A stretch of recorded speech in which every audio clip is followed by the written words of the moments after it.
Bismillahirrahmanirrahim. Assalamualaikum warahmatullahi wabarakatuh. Waalaikumsalam.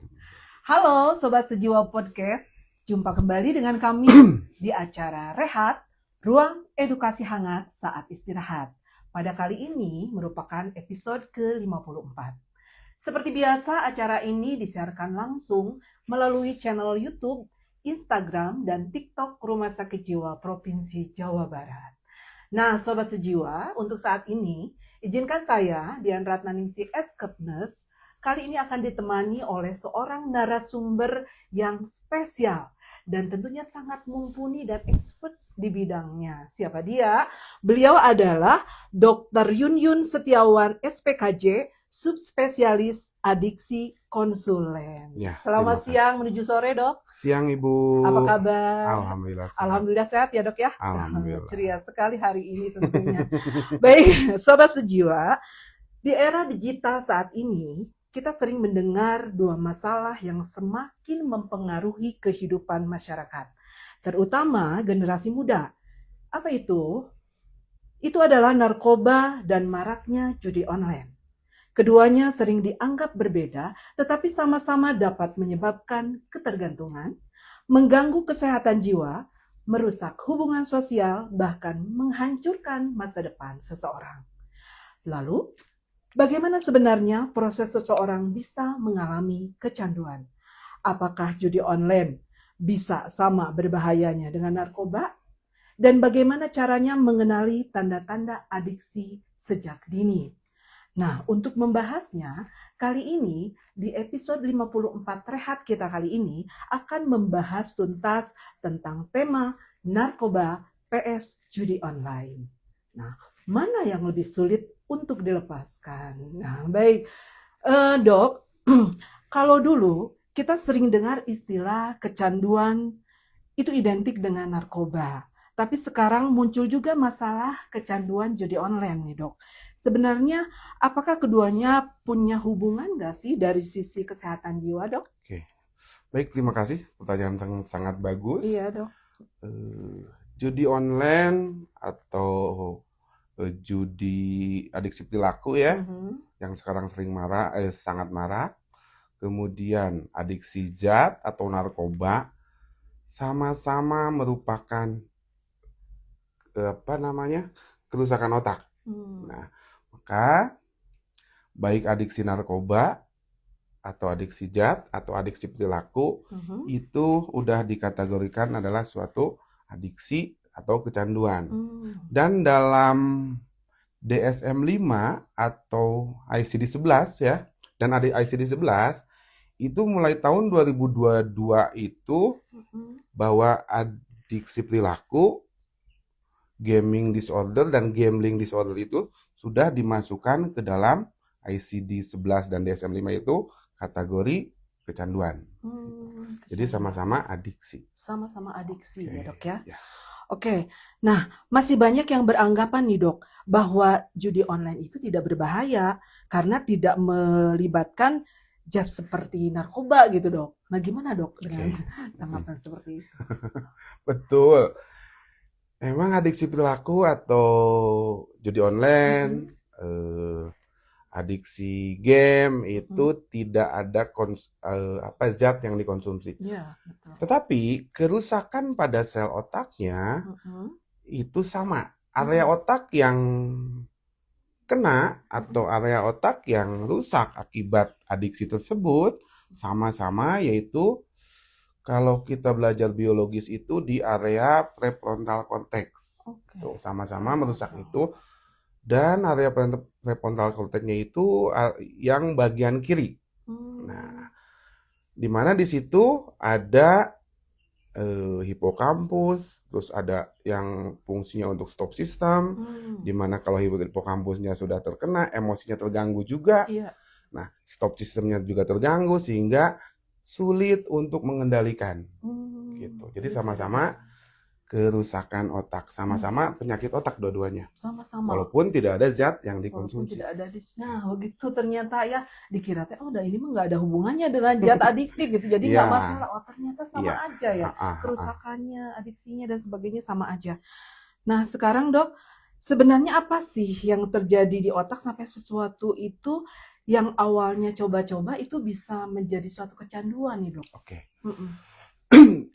Ketika seseorang sudah kecanduan, Mm-mm. ya, yang awalnya biasanya semuanya juga ya awalnya dari coba-coba, Ya, coba-coba atau coba-coba. diajak gitu ya. Mm-mm. Kemudian ketika si zat tersebut dikonsumsi, Mm-mm. maka akan terjadi perubahan pada sel otak. Seperti Mm. tadi udah Mm-mm. dikatakan bahwa otak di prefrontal cortex yang terkena, maka di Mm-mm. situ akan terjadi perubahan ya. Iya. Seperti di hipokampus, maka akan terjadi perubahan emosi, Mm-mm. emosinya susah dikendalikan, Mm. sehingga kalau emosi susah dikendalikan, maka akan terjadi loss control, Mm. sulit Gitu ya. untuk menghentikan.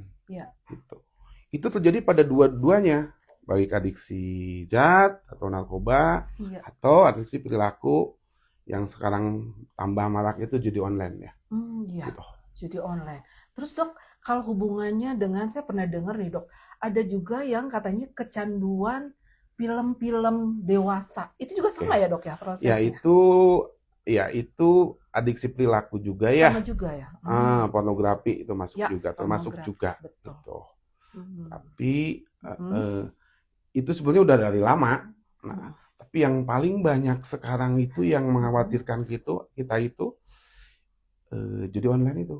Judi online. Ya. Sama mungkin waktu awal COVID ya, Iya. anak-anak itu banyak yang jadi adiksi game. Gadget ya Dok ya? Gadget. Oh ya. Gaming Betul. disorder ya. Gangguan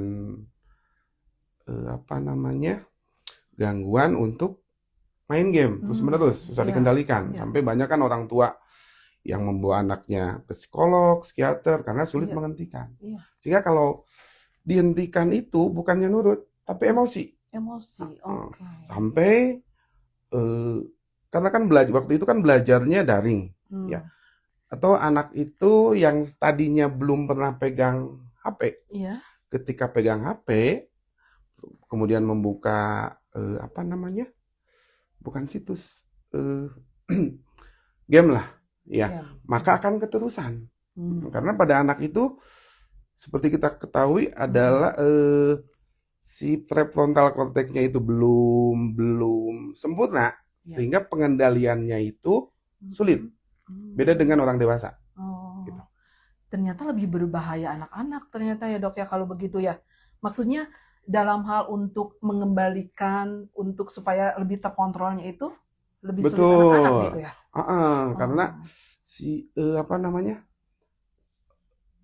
yang di otak kita itu ada prefrontal cortex itu untuk decision maker. Nah, itu terbentuknya itu lebih belakang atau gimana? Bukan lebih belakang, lebih akhir daripada sel area otak yang lain. Sehingga pengendaliannya itu belum sempurna.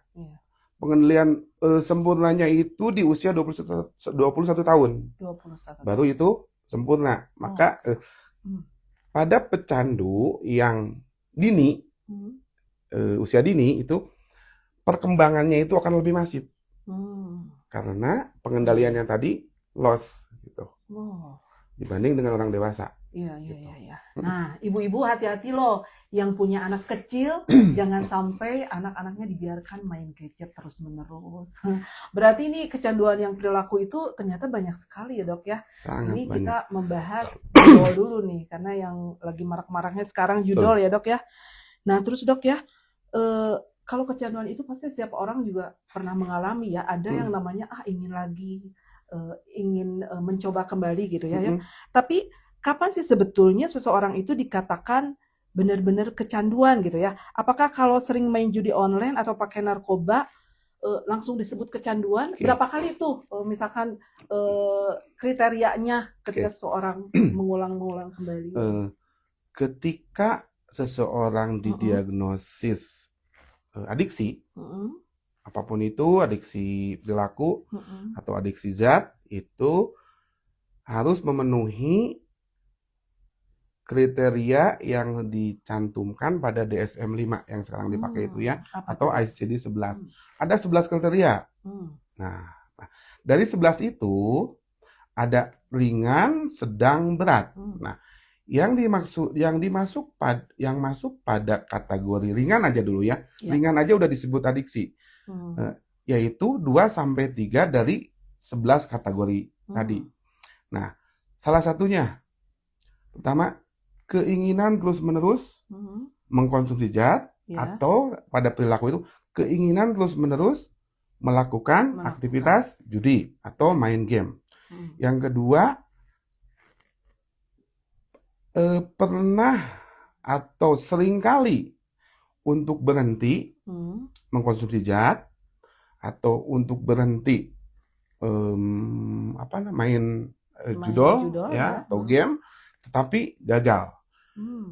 Terus ada lagi, hal tersebut menjadi prioritas utama dibanding prioritas yang lain. Misalnya gini, orang dulu sebelumnya itu hobi misalkan olahraga. Okay. Nah, ketika ketika individu itu udah mengutamakan main judol atau mengutamakan untuk mencari zat, maka itu udah masuk dalam satu poin dari kategori tadi. Kecanduan itu ringan ya, Dok ya? Kategori kalau ringan itu 2 sampai 3 dari 11 kategori. 2 sampai 3. Dari 11. Oh ya. Oke. Kalau sedang itu 3 sampai 6. 3 sampai 6. Dari 11. Kalau berat 6 lebih. Di atas 6 berarti. Betul. Ya. Ya. Dia ada kategorinya. Ada kategorinya ya, Dok ya. Oke. Kalau dibandingkan nih, Dok ya, narkoba dengan judi online, sebetulnya kalau dilihat tadi itu sebetulnya sama-sama berbahaya, tapi ada nggak sih yang lebih berat bahayanya itu dibanding keduanya gitu, Dok? Tapi beratan mana gitu ya? Iya, beratan mana? Tapi tidak untuk dipilih ya, Dok. Iya, tidak untuk dipilih. Jangan, dua-duanya jangan. Iya, dua-duanya berat, dua-duanya harus dihindari. Tapi kenapa adiksi perilaku atau judi online sekarang itu begitu progresif? Karena dibanding zat itu, untuk melakukan aktivitas berjudi itu lebih mudah. Contoh, kalau adiksi zat, kita kan harus nyari dulu. Apalagi misalnya zatnya ilegal, takut polisi, segala macam. Mahal. Nah, judi juga mahal sih, Bu. Oh, mahal juga ya. Oke. Nah, tetapi kalau adiksi perilaku, khususnya judi online, kita kan bisa di mana aja, ya. Ada wifi atau ada kuota, ada HP, uang elektronik, langsung tanpa melibatkan orang lain, dia bisa melakukan. Kalau adiksi zat kan harus nyari. Ya. Betul. Harus berapa langkah harus ditempuh. Kalau adiksi perilaku kan sendiri juga bisa. Mungkin itu. Mungkin itu ya. Jadi itu yang membuat jadi lebih marak ya, karena jadi lebih mudah. Lebih marak. Tapi bisa juga sih, Dok. Bisa juga nggak kalau misalkan seseorang itu terlibat judol awalnya dari faktor ekonomi mungkin, atau hanya sekedar coba-coba gitu, Dok? Banyak faktor ya sebetulnya ya. Ekonomi salah satunya. Tapi biasanya berawal adiksi itu dari coba-coba. Coba-coba. Pengen tahu. Nah, bahayanya itu gimana? Ketika awal mencoba judi online, ini kata pasien ya. Biasanya dikasih kemenangan. Gitu dulu. Biasanya dikasih kemenangan. Nah, dari situ maka kemenangan tadi membuat dia bahagia. Senang. Nah, faktornya berhubungan dengan reward system. Ketika orang mendapatkan kesenangan, maka kalau bicara biologi dopaminnya naik, maka itu akan dicari lagi. Gitu. Ya. Kan orang apapun yang menyenangkan orang pasti dilakukan ya. Nah, judi online juga begitu. Ketika dikasih menang, lakukan. Hmm. Menang lakukan. Nah, ketika kalah, Hmm. nah, yang diingatnya itu karena tadi ya sel otaknya ada kerusakan, yang diingatnya itu kemenangannya. Tuh. Terus gimana dia harus senang? Gimana dia harus mendapatkan kesenangan? Maka dengan berjudi. Gimana caranya dia mendapatkan kesenangan untuk bisa happy segala macam? Dengan mengkonsumsi zat. Tuh. Makanya diulang-ulang. Semakin lama diulang, kerusakan otak kita semakin besar, semakin sulit untuk mengendalikan. Gitu. Oke, ya masuk akal ya. Tapi mungkin juga dok ya, kalau kalah juga, mungkin sekarang lagi sial, coba aja nanti gitu. Bisa juga ya kayak gitu ya dok ya. Iya. Tapi apa sudah jadi trik gitu setiap kali mengikuti judi online untuk yang pertama kali harus menang atau gimana dok? Oke. Jadi gini ya, pinternya apa namanya? Bandar judi mungkin ya. Pinternya. Awalnya dikasih kemenangan. Senang, maka akan diulang. Nah, terus lama-kelamaan terjadi kerusakan pada otak. Nah, setelah terjadi kerusakan, maka ketika kalah, misalkan dari 10 kali main, 2 kali menang atau 1 kali menang, yang teringat, yang nempel di otaknya itu kemenangannya. Gitu. Yang kalahnya lupa. Gitu. Atau disebut cognitive error ya. Jadi kognisinya udah terganggu. Oke. Jadi selalu ingin mencoba dan mencoba ya dok ya. Dan saya tambahan dikit. Ketika sudah terjadi kerusakan tadi ya, emosinya kan tidak terganggu, tidak stabil lagi. Nah, orang kalah emosi dong pasti ya, pasti emosi. Gimana caranya supaya uang balik kembali? Nah, terus aja. Jadi ketika kalah dia itu bukan berhenti, tapi mencari gimana caranya supaya bisa mengembalikan. Mau minjem dulu. Pinjol kan sekarang lebih mudah. Iya, betul. Minjem teman, atau jual barang, atau minta ke orang tua, sambil berbohong. Atau sampai juga mencuri. Nyolong akhirnya gitu. Ya dok ya. Karena udah nggak ada yang bisa dipinjam. Emosinya terganggu. Iya, betul. Oke. Jadi dengan demikian, mungkin dok, kecanduan judi online itu bisa mengalami kondisi yang mirip-mirip lah ya dengan kecanduan narkoba ya. Kalau dari tadi gangguan emosi ya, gangguan emosi, cemas, depresi, hampir bisa sama juga. Lah ya. Malahan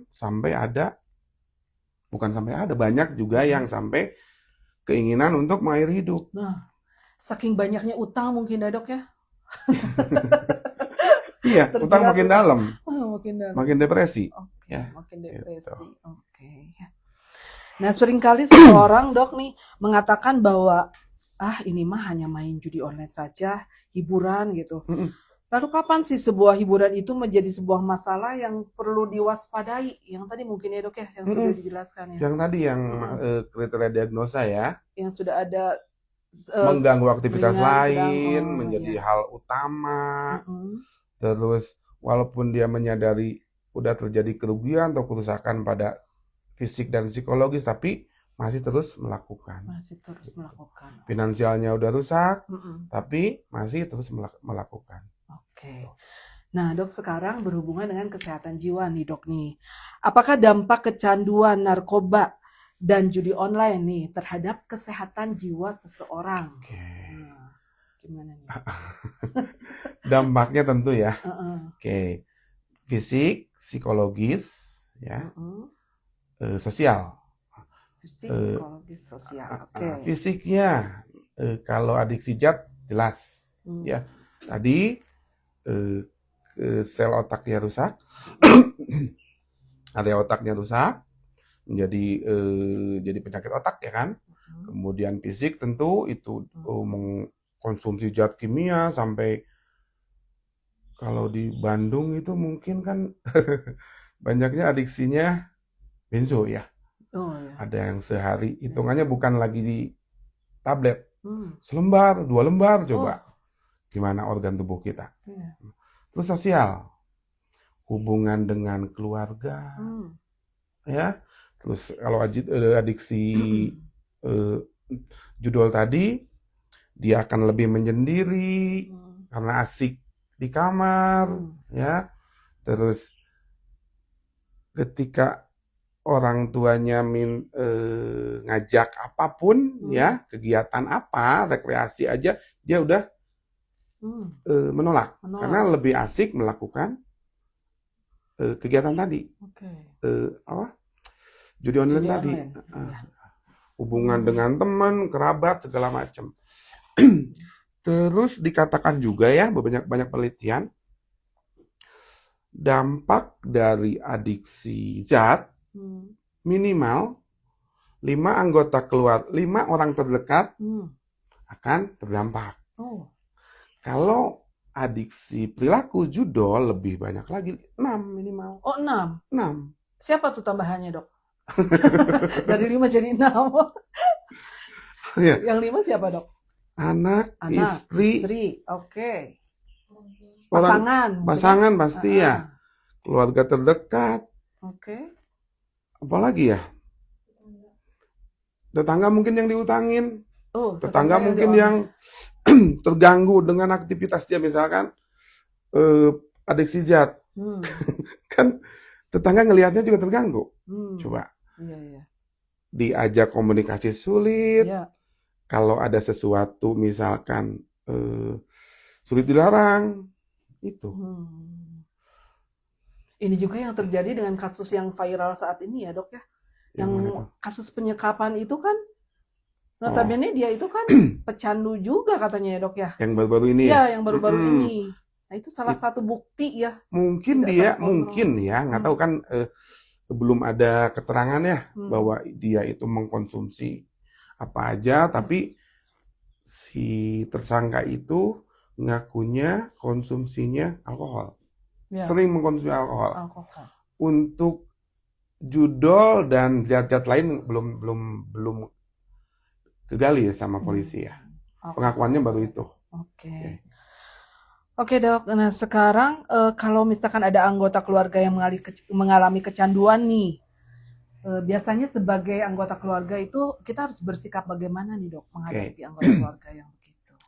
Pertama, para pecandu itu karena emosinya sudah terganggu, kemudian pola pikirnya terganggu, maka pendekatan yang lebih yang diperlukan itu bukan menjudge, bukan memarahi, ya, tapi pendekatan yang lebih humanis ya, keluargaan ya. Sehingga ketika keluarga itu mau menolong dia itu harus ada menolongnya dengan lebih empati ya. Sehingga dia itu merasakan, bahwa keluarga ini bukan untuk menyalahkan, tapi mau menolong keluar dari kecanduan. Kalau disalahkan, terus dijudge segala macam kan udah ratusan kali, ribuan kali. Iya. Udah bosen lah, udah nggak mau dengar. Ketika dikasih tahu, emosi. Ya, akhirnya keluar juga ikut emosi. Nah, itu dia bahayanya. Gitu. Tapi kalau lebih humanis tadi ya. Lebih humanis tadi, maka ke pasiennya juga akan merasakan, ternyata saya ini akan ditolong. Tuh, bukan untuk disalahkan. Mereka juga menyadari dia salah. Tapi kalau disalahkan terus, jadi bukan solusi buat dia. Nah, kalau untuk kecanduan itu sendiri, Dok, itu sebetulnya terlihat jelas nggak sih oleh keluarga, atau kadang-kala justru tidak disadari gitu oleh orang sekitar, terutama keluarga nih? Ya. Itu diperlukan jadi deteksi dini ya, dengan hubungan dengan deteksi dini. Pertama, kalau adiksi perilaku, misalkan anak lah, anggota keluarga ya, mulai hidupnya itu keluar dari kebiasaan. Misalkan, asalnya senang berkumpul dengan keluarga, di ruang tamu, ngobrol, segala macam, makan bareng ya.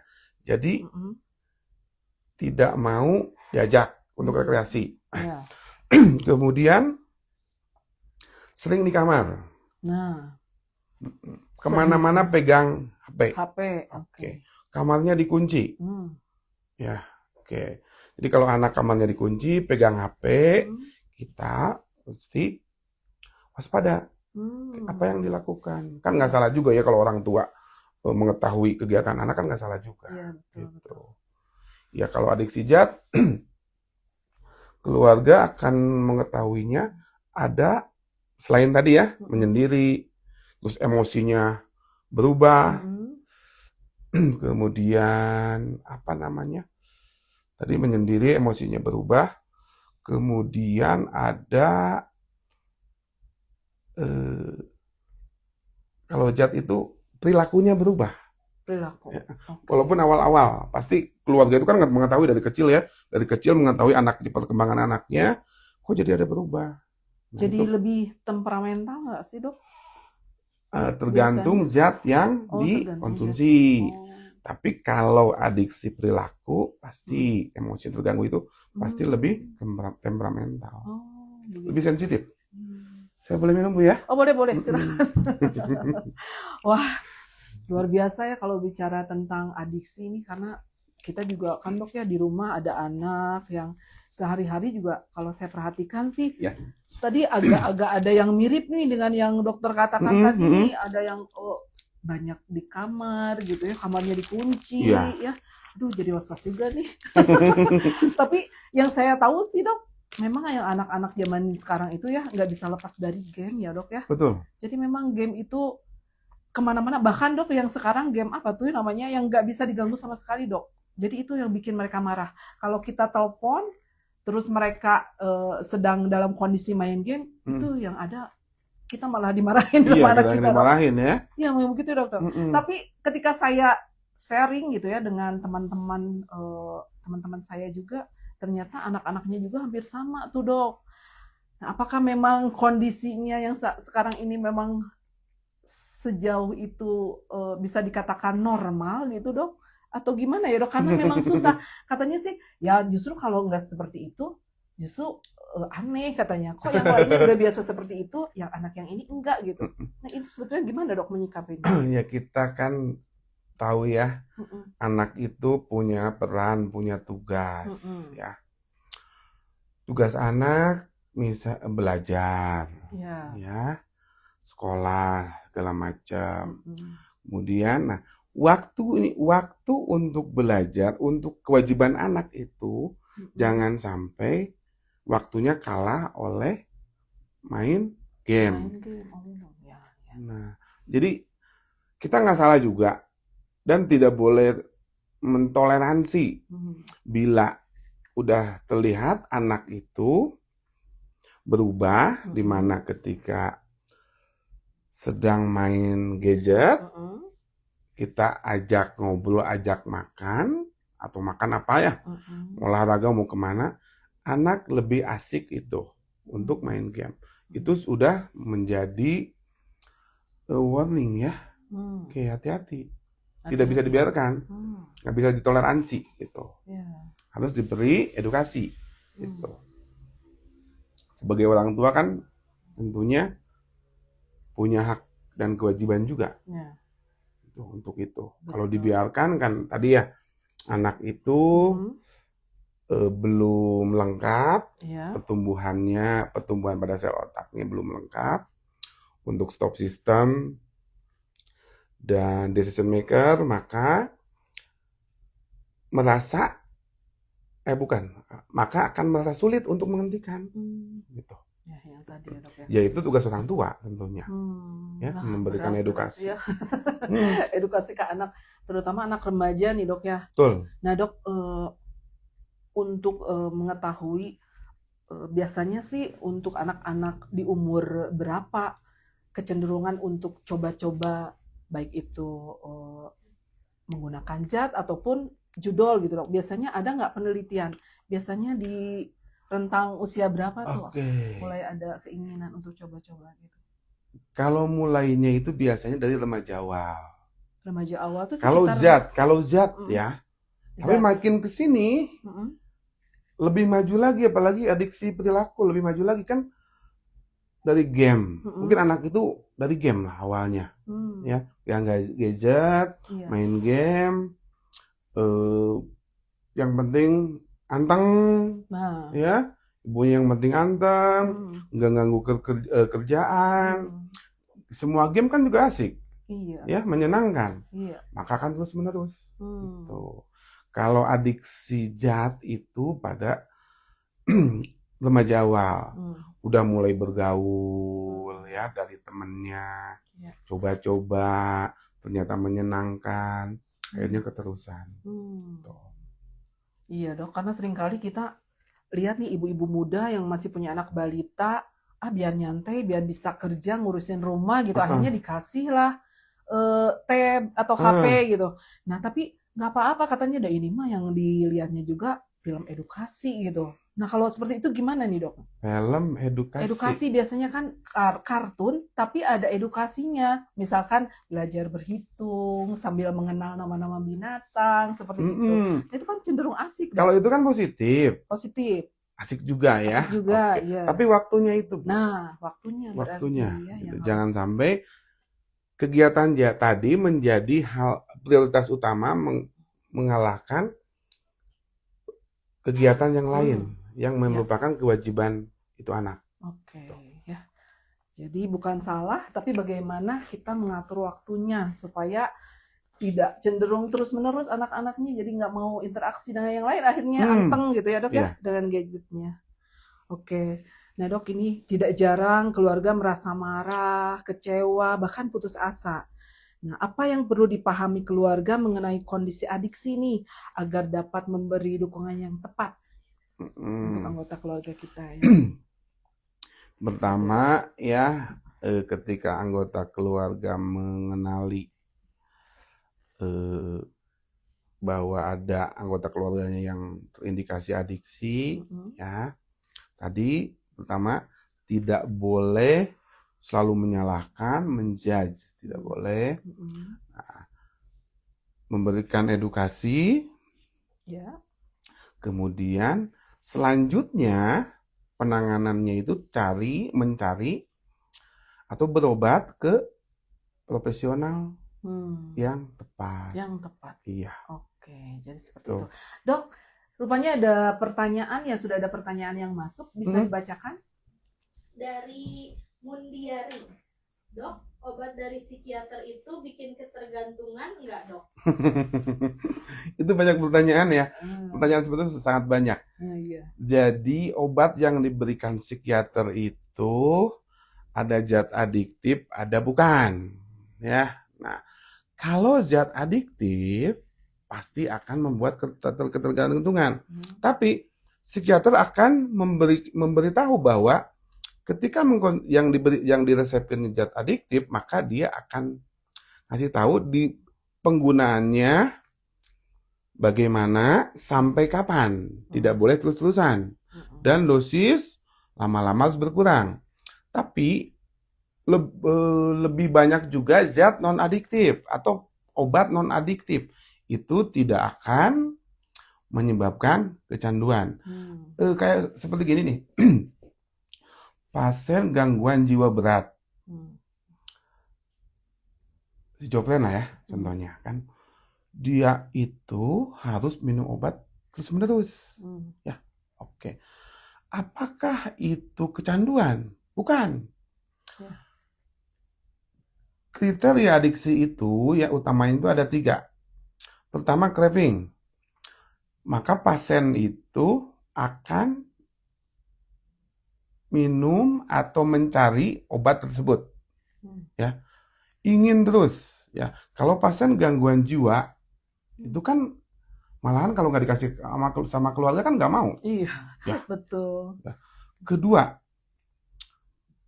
withdrawal. Bila tidak mengkonsumsi, maka akan muncul gejala putus zat. Pada orang yang kecanduan gitu kan, kalau tidak mengkonsumsi, pegel-pegel, gelisah, cemas, susah tidur. Nah, ketiga, toleransi. Makin lama, dosisnya itu akan makin naik. Karena apa? Kerusakan pada sel otaknya makin besar. Sehingga untuk menutupi kerusakannya tersebut, dosis makin tinggi. Iya.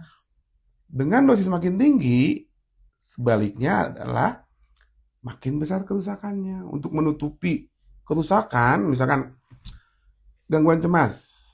Ya, cemas, pasien cemas. Diberikan obat anti cemas. Iya. Misalnya golongan benzodiazepin yang termasuk zat adiktif. Maka semakin dosis gede, besar, si kerusakan otaknya makin besar. Ya. Karena kerusakan otaknya makin besar, maka membutuhkan zat yang lebih banyak. Tetapi di belakang itu kerusakannya tambah gede, bukan tambah bagus. Gitu. Jadi ada tadi ya zat zat yang diresepkan dokter ada dua, ada zat adiktif, ada yang bukan. Untuk zat adiktif, tentunya dokter akan hati-hati memberikannya. Gitu. Dan pasien juga boleh bertanya, zat adiktif apa bukan? Gitu. Jadi jangan khawatir gitu ya, tidak semuanya menimbulkan kecanduan atau adiktif gitu ya. Ada lagi mungkin?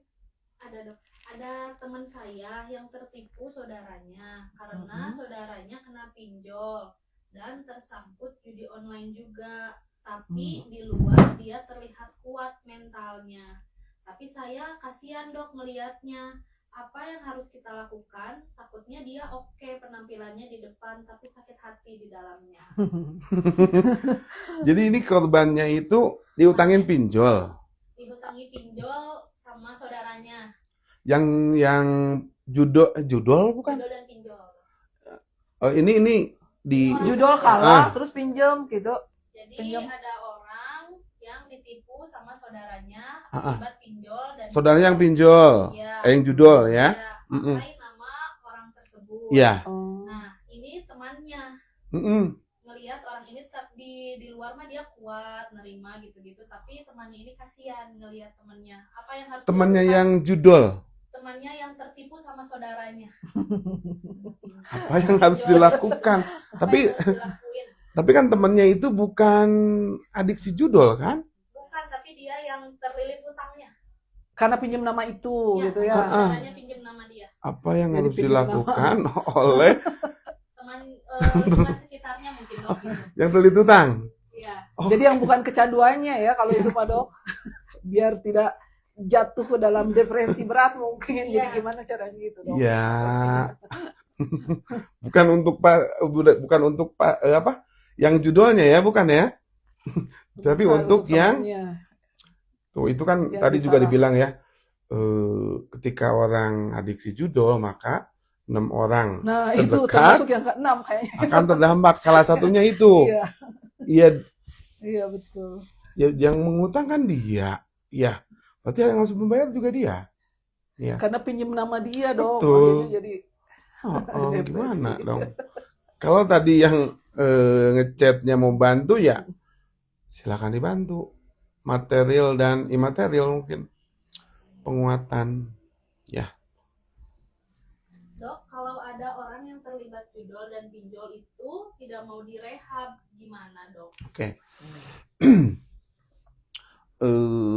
Tentunya harus mencari bantuan ya. Oke. Ke profesional yang tepat. Semua pasien rata-rata pasien adiksi ya. Tidak ada, jarang yang ingin direhab. Paling awalnya itu lewat jalan. Ya, oke. Biar bisa kumpul dengan keluarga. Tapi kita asesmen ya, apakah pasien tersebut cukup rawat jalan atau harus direhab? Nanti ada kriterianya. Gitu. Misalkan gini, kalau kriteria untuk direhab ya, rawat inap, bila dengan di rumah atau rawat jalan masih melakukan. Kalau adiksi zat masih mengkonsumsi zat, di samping misalkan dari rumah sakit diberikan obat ya. Tapi di samping obat yang dari rumah sakit, yang dari dokter, dia cari lagi. Atau Yang adiksi perilaku yang judul di rumah atau di luar masih melakukan itu. Tuh, ya kalau gitu ya sudah harus direhab dulu. Gitu. Ya. Kalau tetap menolak, katanya gimana dok tuh? Kalau tetap menolak Mm-mm. itu keluarga bisa mengedukasi ya. Oke. Karena yang rugi itu bukan hanya pasien, tapi keluarga juga Keluarga sangat juga, rugi. ya. Ya.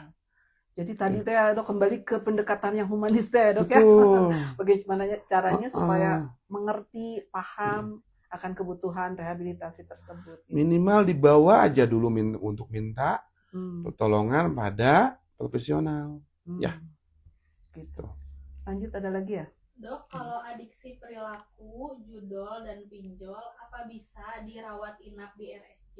Nah, Nanti disatukan dengan pecandu narkoba yang adiksi zat, enggak dok? Oke. Baik. ada yang menanyakan. Pertanyaannya dok, sangat gimana? bagus ya. Oke.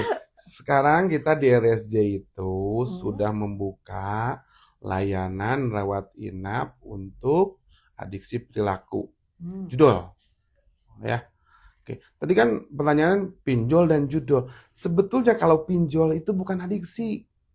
Kalau pinjol, pinjaman online kan, siapapun kan bisa melakukan. Iya, betul ya. Buat anak sekolah boleh pinjol, ya. Apa terus-menerus enggak? Enggak. Ya. Nah, karena gini, jadi istilah pinjol sama judol itu udah nyatu itu ya. Ketika pinjol udah disebut adiksi. Udah apa ya? Udah susah dipisahkan ya. Nah, awalnya begini, orang ketika judol membutuhkan tambahan dana, maka yang paling mudah itu pinjol.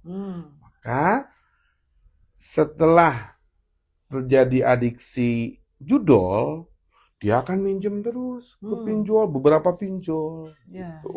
Yang adiksinya itu judi online-nya. Tetap judolnya. Bukan kalau pinjolnya enggak ya dok ya? Ada pasien begini. Pernah ada pasien ya, dirawat. Dikonsulkan ke saya. Pasien itu nggak boleh sebut nama, nggak boleh ya? Nggak boleh. Oke. Pasien aja ya, perempuan. Beberapa kali melakukan pinjol, nah, karena dibujuk oleh pacarnya, diminta uang, nah, dan diarahkan oleh pacarnya itu, coba pinjol nanti kita bisnis bla bla bla, gitu, ya, jual. Nah, lama-lama minta lagi pinjol lagi. Akhirnya pasien depresi karena apa? Ditagih utangnya, ya, bukan karena adiksinya, gitu.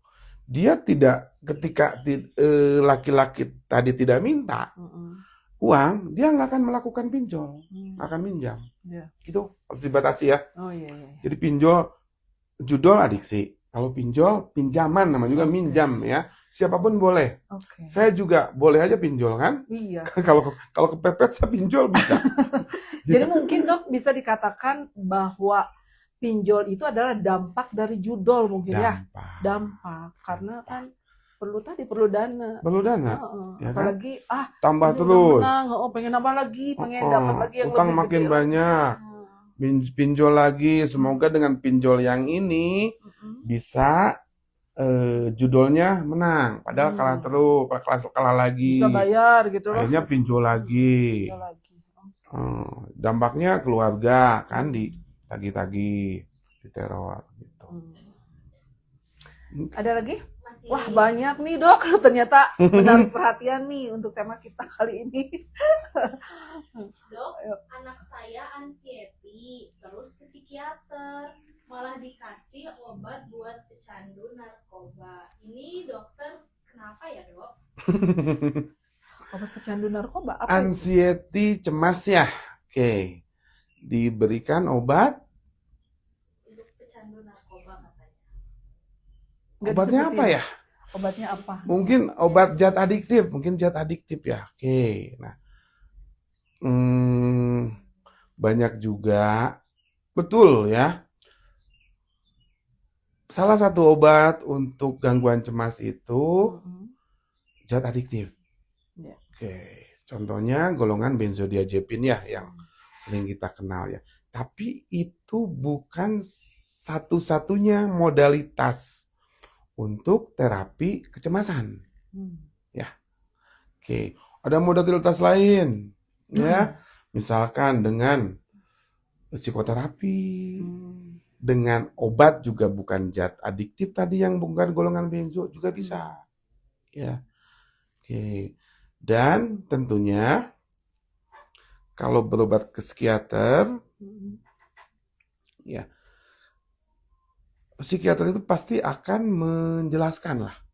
Kalau ini zat adiktif, digunakannya harus begini, tidak boleh terus-menerus, tidak boleh menaikkan dosis, gitu. Ada batasnya sampai kapan, gitu. Terus tidak boleh memberikan hanya satu macam zat golongan zat adiktif, misalkan benzodiazepin tadi, baik alprazolam, clonazepam, mirtazepam, diazepam, tidak boleh, hanya itu. Oke. Jadi harus ada dengan modalitas terapi yang lain. Oke. Masih ada lagi? Oke. Lanjut. Kalau rehab narkoba dan adiksi perilaku, apa bisa pakai BPJS dok di RSJ? Nah ini sangat penting, sangat menarik. Kalau adiksi zat narkoba ya, alhamdulillah Jawa Barat itu sudah sangat care ya.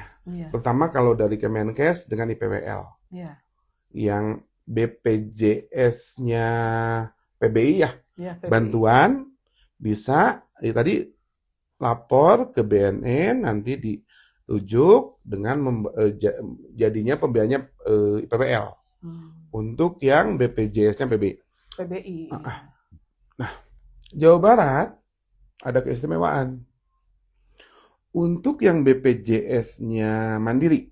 Ya, non PBI berarti. Non PBI ya? kelas 1, 2, 3 ya. Nggak tahu sampai kelas berapa. Yang ada pembiayaan dengan JPKM. Oh. Gitu. Bisa JPKM ya, Dok? Untuk zat. Tapi untuk adiksi perilaku belum ada dua-duanya. Mudah-mudahan ini jadi perhatian kita ya. Baik untuk provinsi, untuk nasional, bahwa judol itu adalah adiksi juga. Dan adiksi itu adalah penyakit juga, bukan kebiasaan. Betul. Jadi banyak ini. Kenapa sih BPJS tidak mau membiayai adiksi? Karena adiksi dianggap penyakit yang dibuat sendiri. Tuh. Tapi ya kalau kita sedikit beralasan ya, apakah hanya adiksi yang merupakan penyakit yang dibuat sendiri? Tentu tidak. Contoh diabetes, gula. Ya. Kalau pola hidupnya betul, pola makan betul, walaupun ada genetik, tidak akan muncul. Betul ya, Dok ya. Ya mudah-mudahan ini fenomena ini kan udah lama sih digaungkan. Kenapa aja si adiksi itu punten ya diharamkan untuk dibayarkan BPJS. Ya. Tambah lagi sekarang adiksi perilaku judul. Nah kalau adiksi perilaku belum ada pembiayaannya. Gitu. Mudah-mudahan Jawa Barat lebih dulu ya. Mudah-mudahan. Nanti nasional juga. Gitu. Ya. Termasuk yang tadi yang BPJS non PBI itu baru di Jawa Barat, Dok. Yang bisa JPKMM itu baru di Jawa Barat. Iya, JPKM. Ya. Setahu saya ya, mungkin sekarang udah banyak provinsi lain mungkin. Iya. Ya. Nah, mudah-mudahan kedepannya juga nanti bisa meng-cover juga untuk yang gangguan adiktif perilaku itu ya, Dok ya. Iya. Mudah-mudahan. Tapi jangan sampai deh ya. Jangan biarin nanti di cover gitu ya. Jangan. Jangan sampai. Terakhir dok, Kayak ada lagi. terakhir dok, apakah obat psikiater bisa menghilangkan kecanduan judol, atau selain obat, apakah ada terapi lain buat mengurangi adiksi perilaku? Obat atau farmakoterapi ya itu bukan satu-satunya modalitas untuk menyembuhkan adiksi, baik adiksi perilaku atau adiksi zat. Modalitas yang diberikan yang untuk pasien adiksi yang utama itu ada 3. Ya. Pertama Apa itu, Dok? farmakoterapi, terus kedua CBT, CBT. Oke. dan yang ketiga itu adalah yang sekarang lagi berkembang itu dengan stimulasi TMS gitu. Keberhasilannya sampai 80% katanya dalam penelitian itu. Ya. Jadi tidak hanya mengandalkan zat. Kan gini, pada pasien kecanduan itu terjadi gangguan kognitif. Kognitif error ya. Sehingga pola pikirnya terganggu. Seperti dalam mengambil keputusan. Stop system, tidak susah ngerem. Boleh tidak boleh kan udah blong. Nah, itu dengan CBT. Terapi perilaku tadi, kognitif ya. Untuk memperbaiki pola pikir dia sebelumnya yang error tadi. Yang tadinya pasien misalkan ketika cemas langsung cari zat. Nah kita berikan modalitas tadi ya. Ketika cemas tidak langsung mengkonsumsi zat, tapi gimana caranya kita mengalihkan? Itu mengalihkan pikiran cemas. Ya, betul. Kan cemas itu kan pikiran ya. Kita alihkan. Nah, pasien kita cari kemampuan pasien atau sesuatu yang bisa pasien lakukan untuk mengalihkan kecemasan tadi. Gitu. Tidak hanya langsung dengan obat. Gitu. Jadi ada alternatif lain yang lebih aman tentunya ya, yang lebih mudah untuk dilakukan seperti itu ya dok ya. Wah, luar biasa, ini udah jam 3 ternyata dan banyak sekali pertanyaan-pertanyaan yang sudah diajukan dan mungkin juga masih banyak dok nih sebenarnya yang mau ditanyakan, tapi karena kita terbatas oleh waktu, mungkin satu pertanyaan terakhir dok. Kalau harus memilih nih satu pesan untuk anak muda hari ini tentang narkoba dan judi online, apa nih yang mau dokter sampaikan? Untuk anak muda. Iya, untuk anak muda dong. Mungkin tidak hanya anak muda ya, mulai dari remaja ya. Iya, dari remaja. Mulai dari remaja. Karena maju tarikan dok ya. Pertama-tama tidak boleh mencoba. Karena mencoba sesuatu yang menyenangkan, otomatis akan mengulangi. Kedua, menghindari sejauh mungkin. Ya, itu yang menyebabkan kecanduan. Ketiga, bila sudah terjadi kecanduan atau adiksi, maka mencari pertolongan misalnya ke keluarga terdekat dulu, ya, ke keluarga. Nanti keluarga mungkin mencari pertolongannya ke profesional, ke ahlinya, gitu. Ya, jadi jangan coba-coba. Jangan coba-coba dengan narkoba dan judi online. Yang kedua, jauhi sejauh mungkin. Dan ketiga, cari pertolongan terdekat ya dok ya. Pertama, keluarga dulu yang terdekat. Kemudian boleh mencari pertolongan ke ahlinya. Tentunya yang dibantu oleh keluarga ya. Yang lebih paham gitu ya. Oke dok, rupanya untuk podcast kali ini sudah selesai dok ya. Kita coba dulu karena sudah 1 jam nih dok ya. Jadi sobat sejiwa, tidak terasa kita sudah ada di penghujung podcast episode ke-54 ini. Dari perbincangan hari ini, kita belajar bahwa baik narkoba maupun judi online sama-sama dapat menimbulkan adiksi yang berdampak serius pada kesehatan jiwa. Nah, hubungan sosial, pendidikan, pekerjaan, hingga masa depan seseorang juga akan sangat terpengaruh.